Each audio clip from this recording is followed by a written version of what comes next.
Bonjour à tous et bienvenue sur Sensation. Aujourd'hui, je reçois Marie Tremblay, coordinatrice de l'antenne rouennaise de l'association Unicité. Bonjour. Bonjour. Et alors, vous êtes accompagnée de Laura Clairet. Bonjour. Bonjour. Alors, dans un instant, on va s'attarder un peu sur le parcours que vous avez eu à travers votre service civique avec l'association Unicité. Mais auparavant, je me tourne vers vous, Marie Tremblay. Qu'est-ce que c'est Unicité ? Alors, Unicité, c'est une association qui accompagne justement des jeunes en service civique sur différentes missions de solidarité. Et alors, régulièrement, vous recrutez des jeunes en service civique pour tenter peut-être de susciter des vocations. Comment ça fonctionne, le service civique ? Alors, le service civique, donc, c'est un dispositif qui est ouvert à tous les jeunes de 16 à 25 ans et jusqu'à 30 ans pour les personnes qui sont en situation de handicap. Et donc, chez nous, chez Unicité, le service civique dure 8 mois, d'octobre jusqu'à juin. Et alors, en termes de recrutement, du coup, puisque vous êtes en période de recrutement, quels sont les profils que vous cherchez ? Est-ce qu'il y a des critères à remplir ? Alors non, justement, il n'y a aucun critère à remplir. Tout ce qui nous intéresse, nous, c'est vraiment la motivation des jeunes à faire un service civique. Pourquoi ils veulent faire ça ? Il n'y a aucune condition d'expérience, de diplôme ou de compétences nécessaires. Et alors, quels sont les avantages à faire un service civique ? Qu'est-ce que vous pourriez dire aux auditeurs qui hésiteraient encore à se lancer ? Alors, les avantages, donc chez nous, c'est qu'on met un peu l'accent sur justement la diversité et le travail en équipe pour les volontaires. Et alors,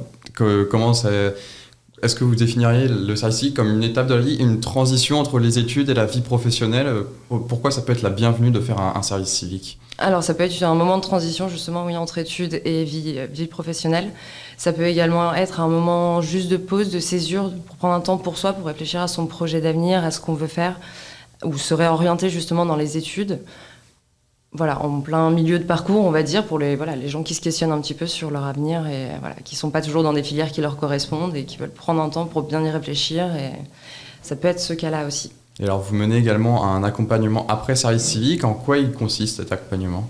Alors, en fait, dans le cadre du service civique, tout au long des 8 mois, on a ce qu'on appelle des accompagnements au projet d'avenir. Donc, il y a des collectifs et individuels pendant lesquels on parle avec les jeunes donc, de leurs projets, de ce qu'ils veulent faire, de ce qu'ils ont fait avant, de ce qui les motive vraiment, quels sont leurs moteurs de motivation et pourquoi ces moteurs-là, pourquoi c'est ça qui les motive. Et du coup, grâce à ces moteurs de motivation, vers quel métier ou quelle filière ils pourraient s'orienter grâce à ça. Et alors, avec la crise sanitaire, le coronavirus, le confinement, vous avez quand même continué à mener des actions avec les jeunes en service civique. Quelles étaient ces actions, justement ?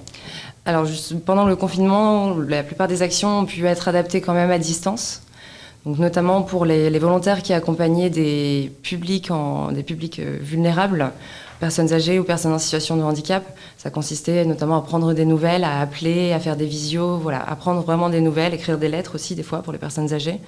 Prendre des nouvelles et rester en lien avec les publics les plus vulnérables. Et alors, comment est-ce que vous voulez trouver ces opportunités que vous offrez aux jeunes après, à travers le service civique ? Est-ce que ce sont des missions qui sont créées exprès pour ces personnes ?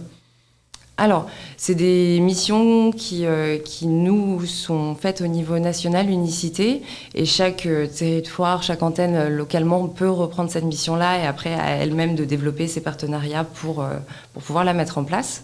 Mais effectivement, sur les programmes qu'on a là, c'est des programmes de l'association qui ont été faits par l'association. D'accord, et alors on a avec nous Laura Clairet. Alors, tout d'abord, pourquoi avez-vous décidé de rejoindre Unicité ? Alors moi j'ai choisi de rejoindre Unicité parce que dans tous les cas je souhaitais faire un service civique et j'avais pas envie de le faire toute seule dans une structure où je pouvais pas échanger avec les autres. Donc Unicité ça m'a permis en fait d'être en collectif et en même temps toute seule dans mon projet. Bon ça se détaille un petit peu après dans le programme. Mais de pouvoir échanger avec d'autres jeunes qui étaient motivés par les mêmes choses que moi. Et alors, quel a été votre parcours un peu avant le service civique et qu'est-ce qui vous a donné envie de faire ce service civique ? Parce que vous avez dit que vous vouliez déjà dès le départ faire le service civique. Donc avant mon service civique, j'ai fait une licence de psychologie et j'ai décidé de prendre une année de césure entre la licence et le master. Et j'avais pas envie de juste bêtement travailler pour me faire de l'argent J'avais envie de m'engager, de développer un projet social et solidaire et le service civique semblait la voie toute tracée pour ça. Et alors, à quel moment il a eu lieu ce déclic ? C'est pendant le lycée, la première année de fac ? Comment ça se passait ?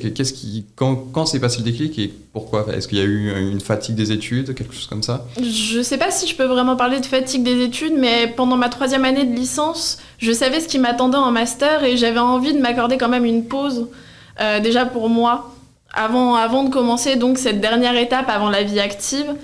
et en même temps donc de me rendre utile aux autres. Voilà, ça reprend assez bien la devise du service civique, être utile à soi en étant utile aux autres.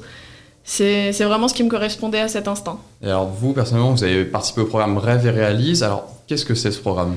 Alors le programme Rêve et Réalise, c'est un programme qui est un petit peu particulier dans le sens où il donne les moyens aux jeunes de réaliser leurs propres projets. C'est-à-dire que nous, au départ, on n'a pas de partenaire, on n'a pas spécialement d'obligation. Tout ce qu'on sait, c'est qu'on veut développer quelque chose et on veut venir en aide aux autres.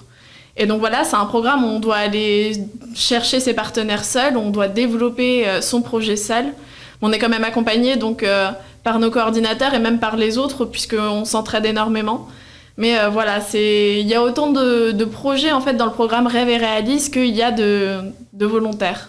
Alors, comment on s'y prend justement pour aider ces jeunes à développer leur projet ? Parce que c'est pas une tâche où, par exemple, ça peut être tous les jours, je vais faire telle chose. Là, pour le coup, à chaque fois, vous devez trouver un partenaire différent. Comment on s'y prend ? Je dirais que ça part dans tous les cas d'une intention. Il y avait l'intention d'aider et ensuite, voilà, on réfléchit aux idées qui sont viables, on fait les études de terrain, on fait tout le développement du projet pour définir, voilà, là, il manque telles actions. On a tel partenaire qui est prêt à nous aider. Et après, voilà, c'est à nous de savoir aussi vendre notre projet et d'aller démarcher les éventuels partenaires pour trouver quelque chose à quoi se raccrocher et pouvoir faire en sorte que notre projet vienne en aide au plus grand nombre. Et alors, du coup, je suppose que ce programme vous a apporté beaucoup de satisfaction, mais quelles ont été justement ces sources de satisfaction ? Il y a déjà beaucoup de satisfaction personnelle quand on se rend compte qu'on a réussi à mener à bien son projet et en plus de ça, la satisfaction de se rendre compte qu'on a aidé les autres aussi à faire le leur. C'est un programme qui est à mi-chemin entre l'individuel et le collectif. On développe son projet, mais en même temps, on a plaisir à voir celui des autres et à les aider quand il y a besoin. Et alors, est-ce que vous pourriez nous parler aussi des difficultés rencontrées éventuellement, peut-être à travers une ou deux anecdotes que vous avez vécues ? Il y a parfois où c'est un petit peu difficile, surtout quand on commence à arriver vers la phase un peu plate, on a fini les études de terrain, on sait plus ou moins ce qu'on veut faire, mais on a du mal encore à trouver des partenaires parce que malgré tout on est des jeunes et c'est compliqué parfois pour certains partenaires de nous faire confiance.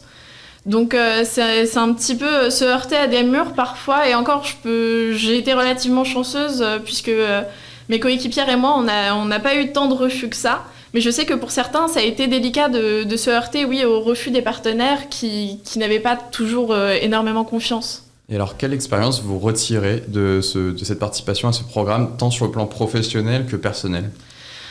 C'est un très grand enrichissement. Déjà, on en apprend beaucoup sur soi-même, mais on apprend aussi à cohabiter avec les autres, à mieux cerner leurs besoins et comment on peut y répondre de façon juste. Donc, il y a vraiment tout un cheminement personnel qui fait qu'on se sent peut-être plus adapté dans les réponses qu'on propose aux autres. Alors c'est une expérience que vous recommanderiez potentiellement à des jeunes ? Qu'est-ce que vous pourriez dire à des jeunes auditeurs qui hésiteraient encore à se lancer dans un service civique ? Je leur dirais que c'est une bonne façon de trouver une alternative entre les études et le travail, le monde actif, dans la mesure où on a accès à des formations justement avec le service civique et avec Unicité. Et en même temps, c'est une première expérience sur le terrain et c'est vraiment très enrichissant. Alors, quels souvenirs vous allez garder de votre passage chez Unicité ? Parce que je suppose que vous avez créé pas mal de liens. Qu'est-ce qui vous a marqué le plus ?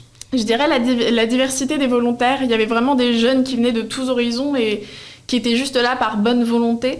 Et c'était vraiment très intéressant de pouvoir discuter avec eux, confronter les avis, parce qu'on a beau avoir les mêmes intentions, on n'est pas toujours d'accord sur tout. Et c'était vraiment très intéressant d'avoir autant d'avis différents et autant de personnalités différentes qui étaient là pour faire une bonne action.